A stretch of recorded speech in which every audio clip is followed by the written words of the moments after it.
Agri-processing is a word that is used more and more these days. Yes. But it really means food, doesn't it? Yes. It's food, but more than that, it means adding value to food, which is very important. It means that it is taking a fresh thing and processing it in such a way that the consumer can actually enjoy it in a different form, other than its fresh form, of course. So where does FoodSA fit into the picture here? Well, Food South Africa has evolved from the Western Cape Fine Food Initiative, where we basically started off in 2008 as a business member organization for the agri-processing sector in the Western Cape. We are now in 7 provinces throughout the country, and as you know that in working in other provinces, Food South Africa, with the guidance of the DTI, in fact at the time, was established for all the agri-business food companies in the country. Why was it necessary to establish the organization? There wasn't, or there is not, a organization where the smaller companies can readily go to and specifically look at agri-processing needs. So what we've done is to do company diagnostics with the help of the Western Cape government, with the help of CPUT and other institutions, to try and find out what is this need. And we came up with 6 areas of need. One of the areas was access to markets, access to finance was another one, infrastructure development, skills development was another one.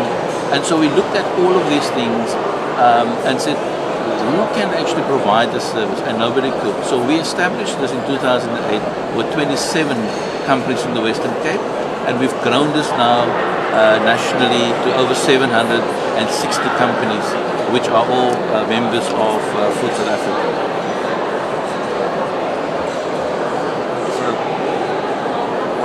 So, what kind of assistance then do you provide? You've mentioned the needs, and then how practically do you help meet those needs? Okay, so we cannot do this on our own. So the first thing that we do is we create partnerships.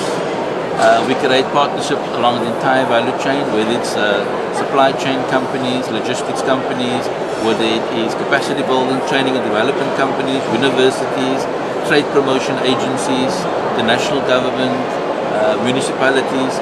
We create partnerships. That's the first thing. So we create an environment of support around the company.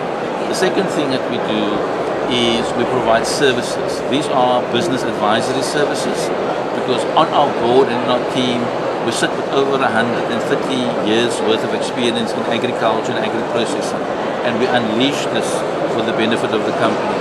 And then the third thing we do is we provide intervention programs. So we look at the needs, and we run things like training programs. We take our people overseas to trade shows, trade missions. We represent them. We do business linkages. Those are the programs that we run. We even brought in a lot of buyers from different places of the world and link them up with the companies. And then the third thing that we do is strategic project development within the agri-processing sector. So the whole thing about the Halal Industrial Park is something that we basically brought into the Western Cape, and we did a feasibility study on behalf of the Western Cape government. And now, of course, we find organizations like the West Grocers running with it to promote the opportunity. We also have other projects. We have... Just a sec. Please say a bit more about the Halal Industrial Park. Yes. So the Halal Industrial Park was actually I can repeat that because you edited that. So the Halal Industrial Park is part of an offset agreement between South Africa and the Malaysian government. And the Malaysian government signed a MOU with our organization, the Western Cape Fine Food Initiative, about 3 years ago in Dubai at the World Economic Islamic Forum, a meeting where they have asked us to promote this whole idea of an industrial park as part of this offset agreement. We then championed this whole idea, and the whole idea about the park is to create a co-location for companies to benefit on 3 areas. One, to create a centralized halal branding, because that will create greater market access. The second part was to create economies of scale for companies so that they can to become more competitive within the value chain. And the third one is to attract foreign direct investment into the region where a Lal Industrial Park will then be established. And that in itself will not only grow the sector of agri-processing but also the economy as a whole. It's that combination that we wanted to do. So what we've done is we won a tender to do a feasibility study, and we partnered with Malaysian government representatives as well as Oricon, the engineering consulting company, and we delivered after 10 months a feasibility study for 3 sites, which is what the Western Cape government is currently funding. The same is going to be happening in KwaZulu-Natal. We also have heard that Free State is looking at one, as well as the Eastern Cape is looking at it, and we're working there with some of the key stakeholders in those provinces as well. And so the park is there to make sure that we have a consolidation and we go to market in a consolidated fashion to create this opportunity for the growth of the economy of the Western Cape. You mentioned other projects? Yes, one of the projects that we are also very near in establishing is an agave project. It is the old tequila plant in Graaff-Reinet that has gone lay bare. Of course, we don't do tequila or anything to do with wine, but the opportunity is there with Mexican partners to establish in Kucha, so we're very near in doing that and getting it commissioned now, to create a sugar replacement product called the agave product, which is coming from the agave americana plant, and it's really taking waste, which is the subterranean pena, and squeezing it until you get your agave syrup, and it's got greater properties, it says, than even honey. So we're very excited about that project in the Eastern Cape. The other project we're working on is the pectin plant that we want to establish.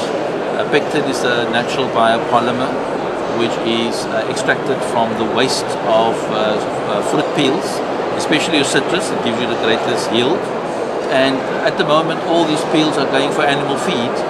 What we can do is to create a stabilizer called pectin, which is used in all the products you see around you in our stand today, especially in the juice, and it prevents the separation, for example, in the juice. So that creates obviously a lot of benefit for companies, and it's taking waste and creating a food ingredient which everybody needs. At the moment, 100% of the pectin are being imported into the country at high cost to companies. So that will create a greater cost chain for the small companies and make them more competitive as well. I can't wait to find out what further projects you will develop in the future. Well, yes, I think we will keep close tabs with you on that. There are one or two others, and I can mention to you the one project that I would love to get going in the country is a steam sterilization plant. I went to Turkey many years ago to go and view as an alternative to irradiation. And I think that is something that will be also another game changer, like all the other projects that we've initiated in this province and now in other provinces as well as Food South Africa. Very much. Thank you.